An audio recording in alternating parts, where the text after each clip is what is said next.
Greetings! We are welcomed to another anime Anticlimax live, which, for those of you who are joining us live, we will be answering questions in the comments. But I would ask you to try and keep it on subject when we do have a subject matter. We do have some vlogcasts, which subject matter is open at that time.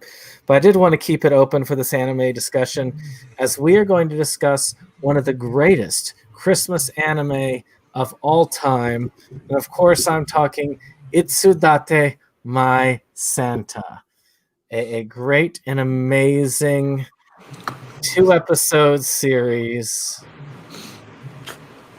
that's all about Santa Claus and the spirit of Christmas. And absolutely nothing else. Exactly. So let's start with our guests here. We have Dave with us tonight. Hello. So Dave, is this your first time watching this particular thing?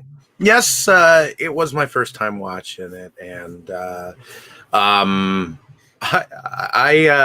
enjoyed it. I mean, it was definitely a different take on the Santa Claus story, and I found it the 2 episodes entertaining. It was definitely not a waste of my time. So to speak, or time wasted watching it, like The Room. Although animated, maybe it might be a little better. Anyways, I thought I thought especially the characters in the first episode were more, shall I say, relatable. So to speak, and I mean, it was kind of what I expected going into it, as reading about what it was about beforehand going into it, but I thought it was well worth the watch. So. Oh, very good. How about you, Jake? Was this your first time? And no, this was not my first time seeing this one. If memory serves, I feel like this was one that I had originally, and I want to say probably with you too, originally, that I had seen it on sale on the Right Stuff holiday sale at a very low price. I read that it was a Ken Akamatsu production.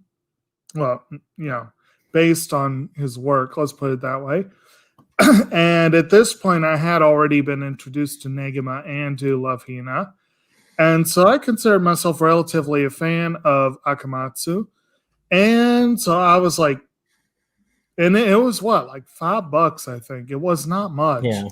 I was like, I gotta get this. So I did. And I watched it.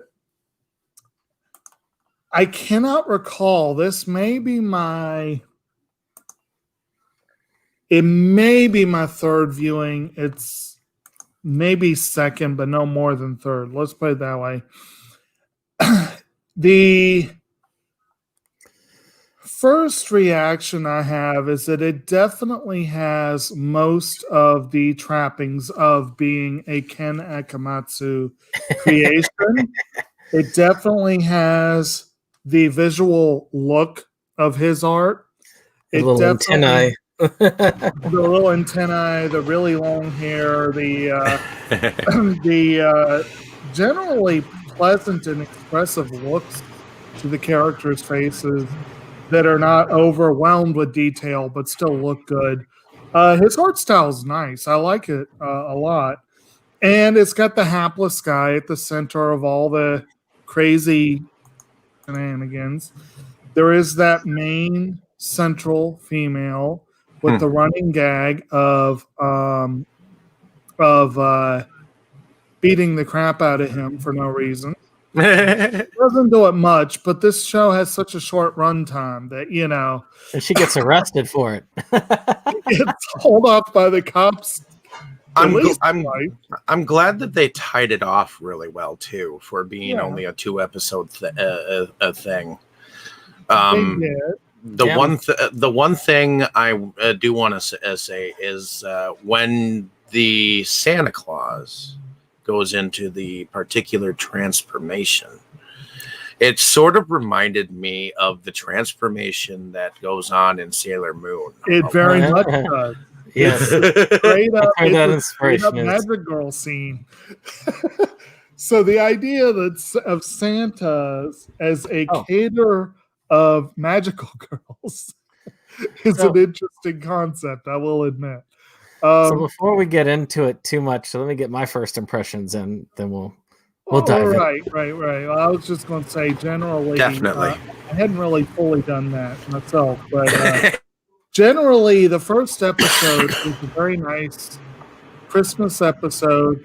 Has some good, has some bad. It's mixed.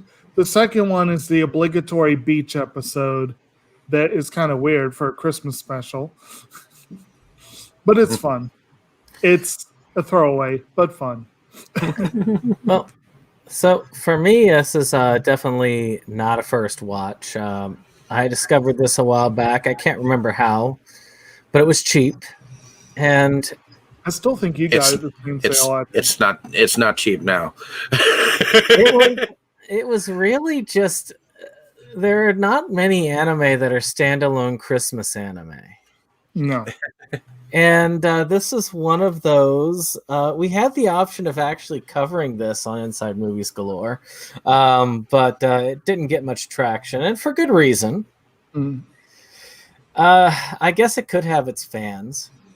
Oddly enough, I watched this with my wife one night this weekend, which was a weird thing. And she thought it was kind of that bad, it's kind of funny type deal. Okay. And I've watched this kind of every year since having it, just because I look for an anime to watch at Christmas and I don't want to pull a random episode out. So I'm just like, here, I'll throw it. Though once I've gotten to where one of my projects this year is to get like all of my Christmas episodes for all the series I've got together. And then I can just pull them from my computer instead of trying to, hunt them down. And maybe we were just talking in the previous episode about shows we want to see Sentai put out. If we get an announcement this year of a premium edition set of Kiran Kazukaniki, I will definitely pre-order that. Well, those Christmas episodes were hilarious. Those Christmas episodes were hilarious. That was great. Santa reminiscent of Street Fighter. So essentially the plot is the original Santa with muscles. The plot of this is pretty simplistic. It introduces a guy. He's unfortunately was named Santa because he was born on Christmas Eve. His parents, their job takes them off into different places, so they never are able to make it back to him. So he really hasn't seen his parents in like years and years. That's the story that they had the grandmother feed him. The reality is they were barred from ever seeing him again for being so cruel as to name him Santa. Yeah. So he ends up, of course, being approached by this strange young girl who claims that she's Santa Claus. And she can make things appear that start with San, which the Japanese San, which is interesting.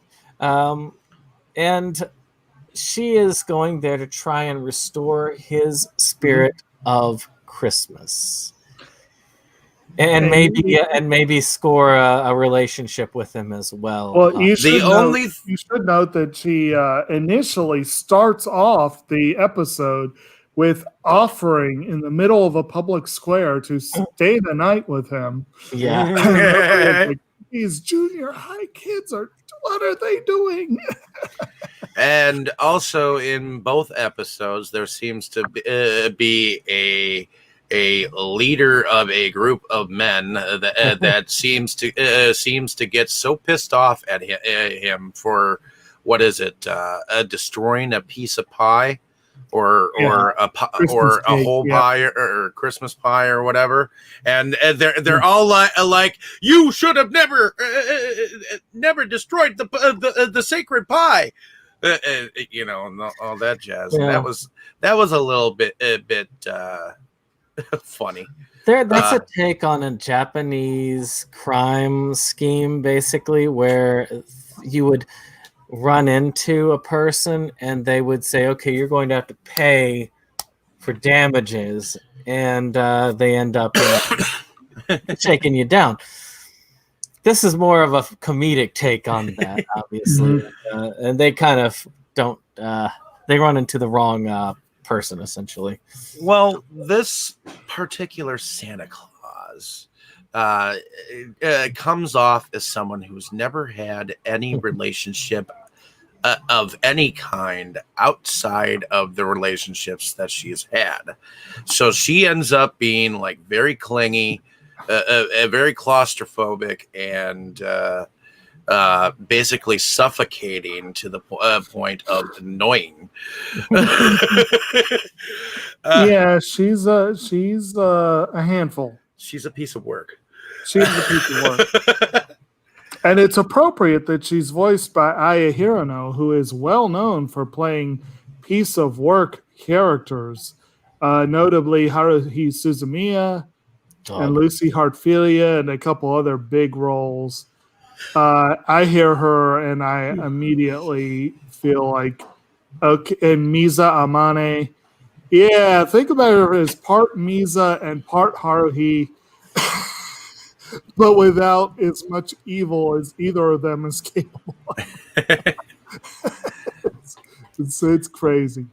Let's say I do like the one twist that they have, because usually in these type of things they have the woman beat the crap out of the guy and that's it. But I like that when she does it in this episodes, she in public, she's taken away by the police. Yeah, that is nice. Yeah, that is kind of comical, where she's the one that is the bad person in the situation instead of the other way around, which is how it is in relative society today. If a girl cries rape, it's the guy who goes away. Right. Well, it's a long-standing tradition that Akamatsu, unfortunately, is partly responsible for. With Love Hina was one of the original harem anime, and it's a good show, and I enjoy it. But I know one element that some people don't enjoy as much is the way that central heroine Naru beats the crap out of this central guy on a regular basis. And it's usually her fault. Usually. She's a husband beater, and she probably should go to jail for some domestic violence charges in the future. It's also worth noting that series does have a standalone Christmas special that's actually really good. It's actually better than this one. I consider, but it's a sequel to the series, so you I was going to say you really do want to get a background at least before you dive into that. It's sort of like one of my favorite anime Christmas specials, so to speak, is the Toradora one. Yeah. But the problem is it takes place during the climax of the story, so you really kind of get hit, and if you don't know the story beforehand, you kind of screwed over. And even if you do know it and you start watching it, it's really hard to put it down once you've started. There, it's kind of like that with some of the Christmas ones in Maison Koku and a few of the other long-running shows that they're part of the fabric of the show. Does Japan even celebrate Christmas? They do, but not the way we do here. Like, and this is one thing that you definitely see in the Love Hina episode like the main characters are still studying for their exams. They have a big exam on Christmas Eve, which is unheard of here. But for them, it's a big date holiday. Like it's a really big date day. Maybe not on the same level of Valentine's Day, but there's like still a big and children. A lot of children, they get the Santa gifts. Very much commercial. It's and very they do the commercial aspect of it. And apparently, for some reason, KFC on Christmas is the thing. I don't know what that's about. But this one, actually, it is worth noting that this one gets a lot more into the Christian background of Christmas than any other anime I think I've ever seen. Yeah. Which is kind of interesting that they fit that in. It is a lot of Japanese are Christian, so it is celebrated there in that way as well. But it's not the main, like overall, it's not like the big national holiday it is here. And it has a different vibe, but it is there. It is a thing. Yeah, it's kind of a weird, almost commercialized distortion of.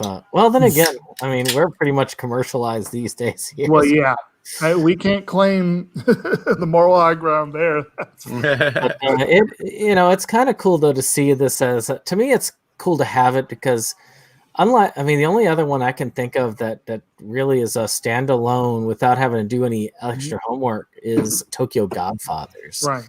And that's a totally different tone, but we did cover it, by the way, on Inside Movies Galore. No, or was it Delusions of Grandeur? One of them. Delusions of Grandeur. The main show, wasn't it? No, it didn't quite make the cut. It was close, but it was there. Are you sure about that? Yeah, I think it was a pre-show. Yep. Yep. Whatever. It feels like a main show, but it is a pre-show. So. But I can't see this one quite being a main show material. But again, this one has several elements. You got the first episode, which is all about just setting up the two main characters. As Dave had said, the other episode, it sets up the other characters. Mai's rival, her sister, her kid sister, Shelly, and then May, I think. Mama, yeah, and this one, whoever her name was, the teacher. And we should point out before you skip all the way to the other episode, you also have that's also Mai. Yeah, she has after the magical girl transformation. And then she's able to, and she has her reindeer, her stuffed reindeer, Pedro. Pedro is great. And he turns into a real reindeer when the transformation happens, and she's able to distribute gifts. Because the Santa Clauses are these magical girls that have sectors assigned to them, and they're supposed to go in ahead and distribute the gifts to their sector on Christmas. So I just had an evil thought. They keep doing all these spin-offs for Puella Magi and Madoka Magica. They should do a spin-off where they have the Santas as the magical girls as Santas. Oh my! That would be interesting. My. Indeed. Me too. But this is the first one. I feel like the first one tries to have a somewhat serious tone to it. I mean, you find out that his parent. By the way, spoilers. You find out that his parents actually can't come in because they're using their holiday in order to try and take care of some orphaned children. Yep. But it is a drawn out story once you actually get to that point. I mean, you don't learn that until like almost the very end of the first tale. So it does take a little bit to get to that. So yeah. And apparently our main character ends up living with him essentially a year. I remember talking with Kim about it, and she's like, so this girl's been shacking up with him for an entire year? And it's like, yeah. It seems that way. And she keeps going. She kept going back to the bad Santa thing, which I'm not going to say on here because we're live on YouTube. But it's that whole. Yeah. So it's actually quite hilarious the whole thought. But yeah, I could see that concept going through their heads. They're not fully able. We find out that she has to go back to school again and the next Christmas, so then they have to be apart. So they're trying to have date night together, but the little sister is always in the way.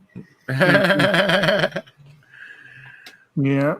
Wow. And it turns out that there is another Santa that has been sentenced, or at least ordered to come and take her back because evidently there's a Santa Council.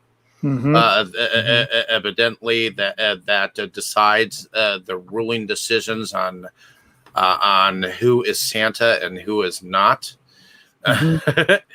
And she has a hard time dealing with that, and ends up doing a Dragon Ball Z combat with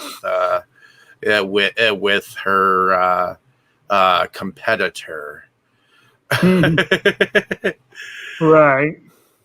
So, what do you guys think of that episode? Yeah, her power is to make things grow bigger instead of the sand thing. Gorgeous.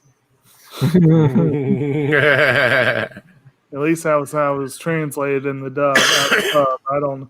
You guys probably watched the dub, so I don't know what you.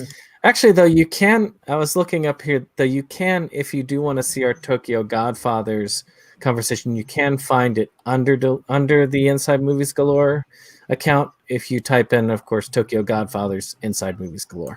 Yep. Just as a heads up on that one.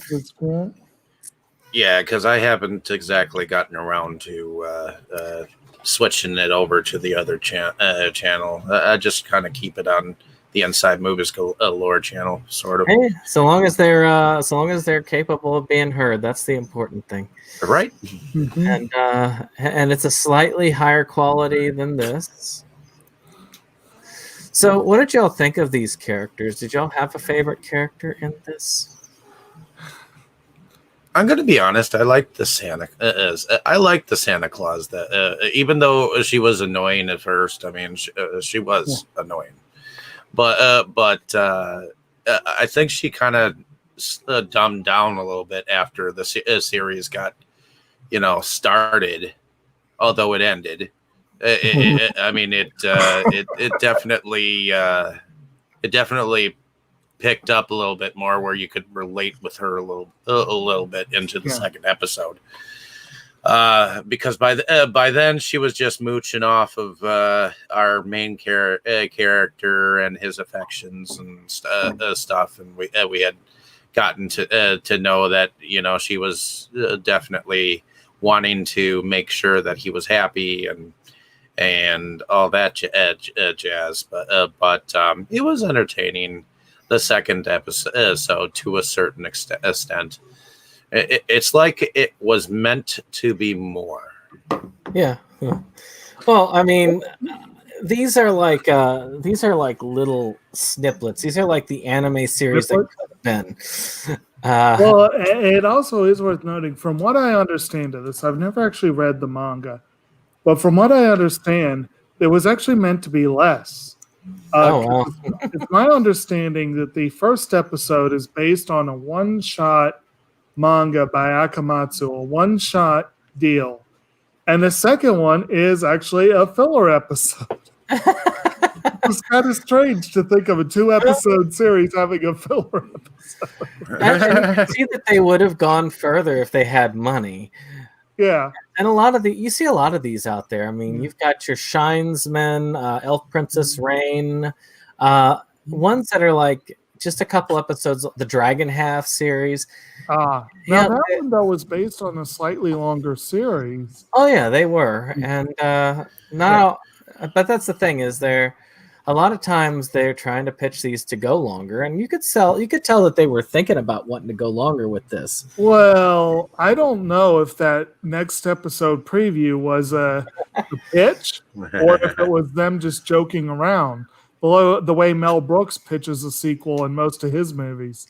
You know? Well, again, it's hard to say, though. A lot of times they do try to pitch for more. I remember in El Princess Reign, they spend time going out in the theater looking under the seats for money to make another episode. So it's just, you got some fun stuff. Right. But it's kind of cool to see these little gems that have come out. And these little small, well, I mean, gem is kind of much to say about Cubic zirconia. Yeah, there you go. But it's still Maya is kind of a good character. She does she is annoying at first, but like her sheer hyperventilating brazenness is kind of fun. You know, it's kind of like she actually, in a way, reminds me a little bit of another character that was part of my introduction to anime, which is Excel. It's a little bit of Excel. She's more competent than Excel, though. She's much more competent than Excel. I ain't saying much. Was that? That's not saying much. That's not saying much. No, that's setting a low bar. You know, kind of like we were talking earlier about, you know, low bars set by, you know, certain movies and certain individuals and whatever. You know, Excel is an interesting character. But anyway, most of the characters I think don't really get enough time to be fully developed in this series. You know, you mainly get Mai and Santa getting some development, but yeah. And you kind of feel for Santa in a lot of ways. I mean, you think about it. Like, I don't know his parents were cruel. I mean, I don't. I'm sorry, but if his parents, this always bothered me. It's like his parents are like, you know, we've got to help these kids, and we're just going to sit with them and raise them up. Yeah. Why not just? You're raising a bunch of kids anyway. Just get your son, call him back, and have him go up in the orphanage with them. And just that way you can still raise your child instead of basically abandoning your child for most of his life. That's kind of... I do have to say, though, he loses some points. Partly, he loses some points from one scene in particular that... you know, and I don't know. I may take some flack for this. I know some people love to hate on it, but one of my big Christmas movies is Love Actually, and one of the scenes I've always disliked. I very much viscerally dislike this scene. Is the one where Colin Firth shows up at his family's doorstep, says, "Merry Christmas. I think I'd rather leave." And he just turns around and walks back out the door. And then it's like, why did you even show up? And Santa does the same thing. He goes to visit his friends. His senpai that he's been crushing on invites him to a party. He shows up and he's like, I've got something else to do. See you guys later. It's like he wants to be with her. He wants to be with her, but still, that's such a rude thing to do. You show up at, you know, he could have said, "Can I invite a friend?" or something, or I can't stay long. You don't just turn around and walk right back out the door. So I never really liked that all that much. Partly because I think it's rude, and partly because I just don't get why you would do that. If this is the girl that you've been crushing on, you go at least hang out and have a little bit of fun. Of course, the phone call wasn't real, though. It was his wish. That's true. They were surprised he showed up, but still. But it turned out that he wasn't as isolated as people or disliked as he thought. That they were all like, "No, we love you. Your grandmother bringing us cake every time. We want to hang out with you." And I do think that, yes, the second one, now that it's been talked about that it is that is filler. It definitely feels like filler because it does not feel like the other episode at all. I mean, it feels like a kind of a filler version of it. They have a lot of the same jokes. They have the cast in bikinis. They have new cast in bikinis. That's kind of the definition of a filler. Yeah. Hey, every anime's got to have a beach episode, Exactly. even the Christmas ones. Even the Christmas. Honestly, a hot spring episode would have made more sense, but whatever. Well, I mean, they were spending the entire year together essentially, Right. and then at the very end, you find out that they don't want our main Santa. They wanted her little sister to come back, and I love how the teacher just unceremoniously just carries her over and drops her at his door. It's like wrong one. Right. Like she's just a stray animal. It's like, here, take your pet back. Oh. Yeah. So they get to be together. Right. So what did y'all think of the animation in this? Decent. I thought it was okay. I mean, it fit for what it was, and I believe that they were trying to be a little bit more serious in the first film, and they were definitely more lighter in the second episode. So I feel like it was enough for what it needed to be. I mean, it wasn't extravagant. It wasn't exactly artistic, so to speak, but it was an example of, what things could have been. So I just think it was trying to be a little bit more Sailor Moonish than it was trying to be its own thing. Well, the Magic Girl thing is a genre, and what you see as a Magic Girl show can vary sometimes depending on the definition. I know that Brittany had used to say that Oh My God is a Magic Girl episode. Any girl that uses magic is considered a Magic Girl. By Brittany's definition of that. But it's all dependent on your way of looking at it. I look at it more of the traditional type, like a Sailor Moon type. But there's a lot of them like that. You got Wedding Peach. You've got Puella Magica. I mean, slight darker version of that. It is unique to having a Santa Claus being a sexy looking female. The thing is, it does slightly skate the line of because she starts out as a teenager. Basically, and to me, it skates the line just a little bit of sexiness at that precocious age of that first crush kind of nudity. Where much of what you see is more or less what you might have wanted to happen in your teenager crush of maybe like your best looking teacher or something like that. Well, it's much worse in other shows like Gimma. Or that high school one that I not too long ago got from Sentai Works. High school one that narrows it down. Yeah, there's a lot of he knows it. Yeah, High School of the Dead was that turned me off. I did not like that, but I can understand other people liking that one. I've not yet seen it, and I don't know how well. Yeah, there's a lot of like that sexualization of teenagers. But again, it's a lot of it's because the age of consent is much lower in Japan, so they get away with And a it. lot of it's because they're just not as freaking Puritan about it as we are in America.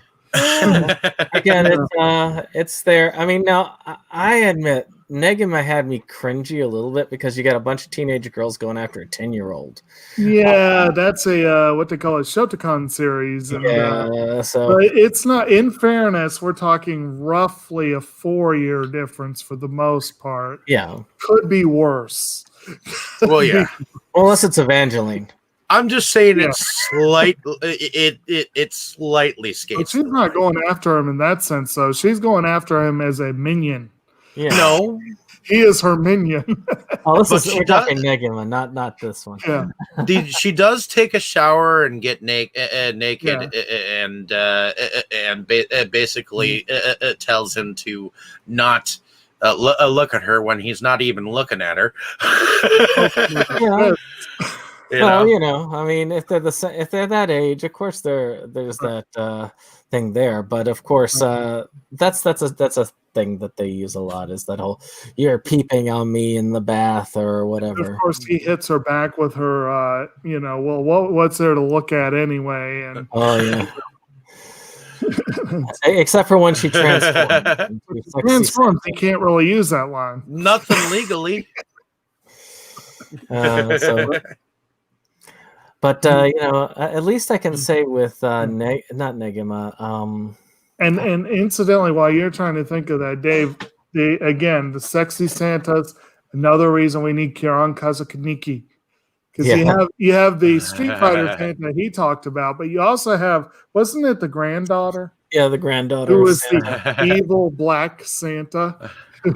She was having fun. Oh, I'm actually not. What is it? I'm not complaining about what happens in My Santa at all, because I think it was enough viewing privileges to understand it could have gone further, than it did. But it didn't. It skated the line. But just enough to get the guy hormones going. Just So funny side note here. I was reading a review. This series is labeled by Funimation TVMA.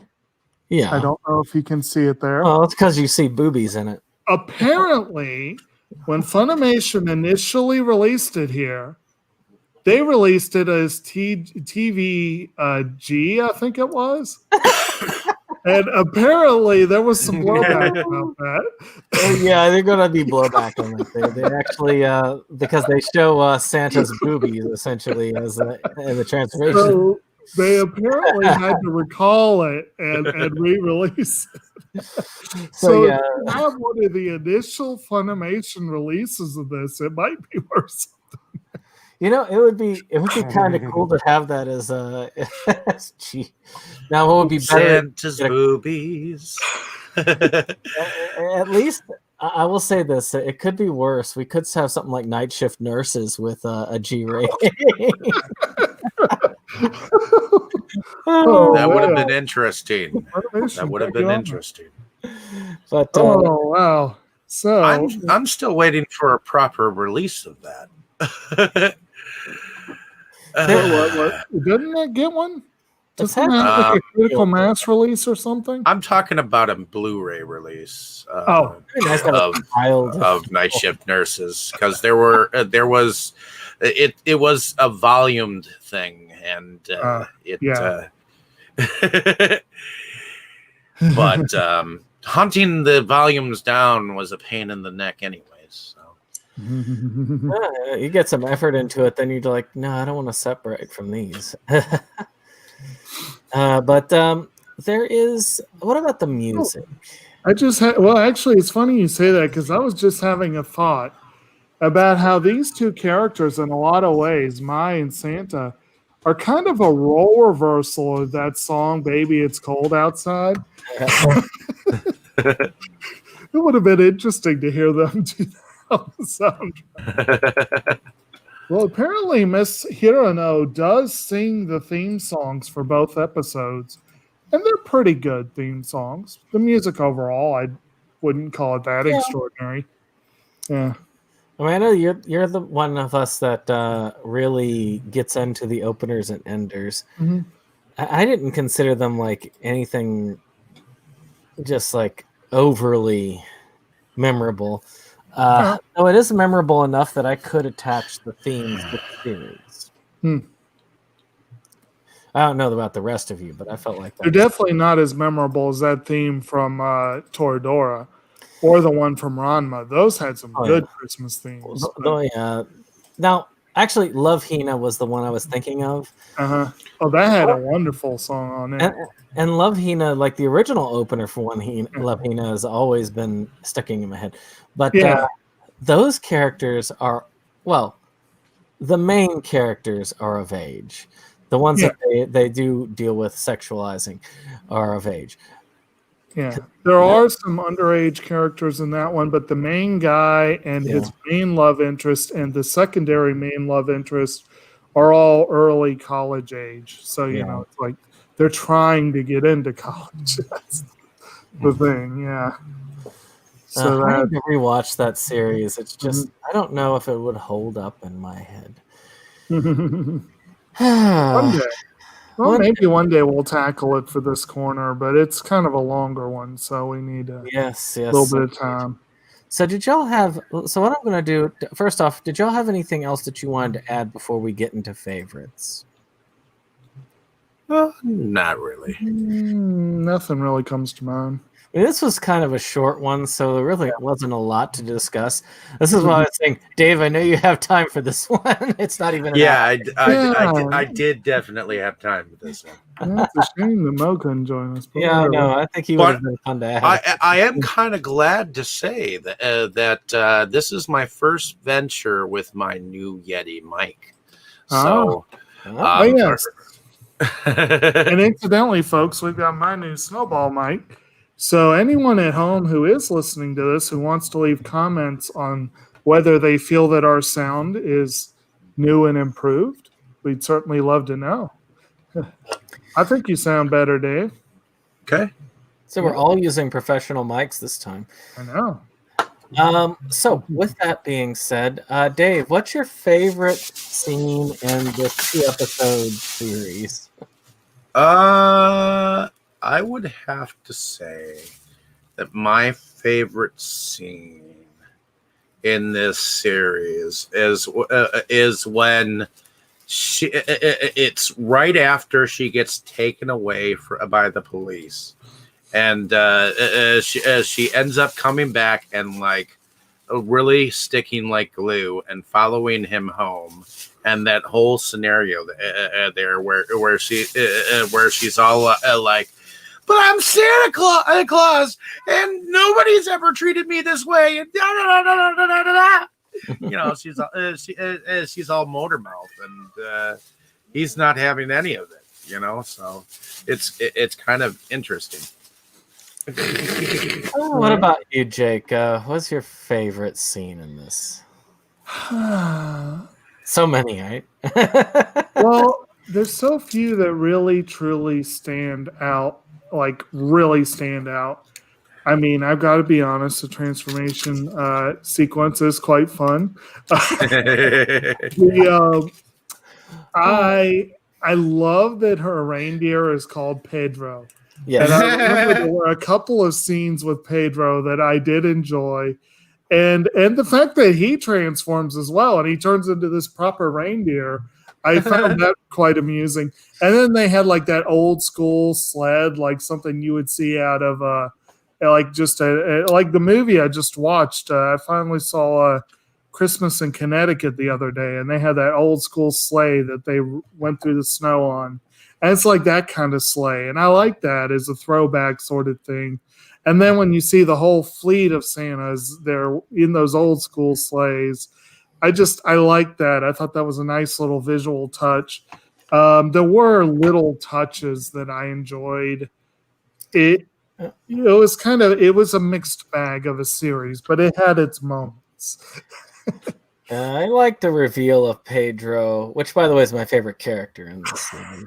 And just that, I agree. I like that just that whole reveal of the Santas, and I like that concept of how they do it. Is training different people to become magical girl Santas to deliver gifts to all the good little boys and girls across. Right. Oh, actually, that was one thing that she did. We should probably mention repeatedly throughout the series of striking a pose and talking about all the good little boys and girls. So I am Santa Claus, and I take care of all the good girls and boys and giving them presents. I feel like she did that both times she was arrested, didn't she? yeah. Like, what are you guys doing? I'm Santa Claus. I do like that. I do think that that's the first time I've ever seen the gag done that way. Have you ever seen that? Like, because of all these ones where the woman beats the crap out of the guy, have you ever seen it to where they get arrested for attacking? Not often, no. So that's like, that to me is an amazing little thing. That's a unique thing about this that I find enjoyable. I mean, can you imagine if Akane would get arrested every time she beat Ranma in the series? I mean, if you ever see those relationships with the guys who could just get beaten the crap out of, and they're just sitting there taking it, you know, I mean, this is a 1-2 to all the males who have to deal with that kind of a relationship. I should hope that none of them have to deal with the kind of relationship you see in some of those anime. Getting hit with like a 500-pound hammer or No, honestly, in Ranma, what I think is much more likely than Akane getting arrested would be Nabiki taking her aside and showing her all the footage she has of Akane's violent behavior and blackmailing the crap out of her. That seems more likely. But well, with that being said, I hope you've enjoyed this discussion. yeah, We've kept it nice, short, and sweet for y'all.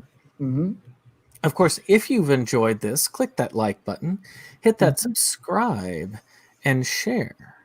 And of course, you too can hear more of such discussions on Inside Movies Galore and Delusions of Grandeur with Dave, as he also does various discussions on movies, either with bigger groups or with smaller groups, as he has a series with Boris, I believe. And some very fun stuff in between, including pickups as well. And you'll need to join us on those channels this week for our fun discussions of the holiday classics, Batman and Batman Returns. And then the following day, as Septum seemed to have mentioned, I do have discussions with Boris, and we are slated to go on about a movie that I have in my collection that I have never seen. It's called Cannibal Claus. Wow. So coming up on Wednesday. So definitely check that discussion out. So thank you for listening. Hit that like button, and hopefully you have a fun time listening to our discussions here. So I'm going to take the full screen here as the end to announce next month's anime Anticlimax, which hopefully we will have Mo with us from Drunken Master Studios. We were hoping tonight, but sometimes things just happen. But he's supposed to host next time because he's picking out School Live. And of course, February Dave will get to choose. So we'll see what he comes up with for that next one. But and then I get control back again. So it's going to be some fun stuff. This one here, of course, you can see there's some high school girls, and it's obviously going to be a cutesy little slice of life scene. Obviously. What could go wrong? Exactly. So with that, I hope you've enjoyed this, and we will see you on the next one. Goodbye.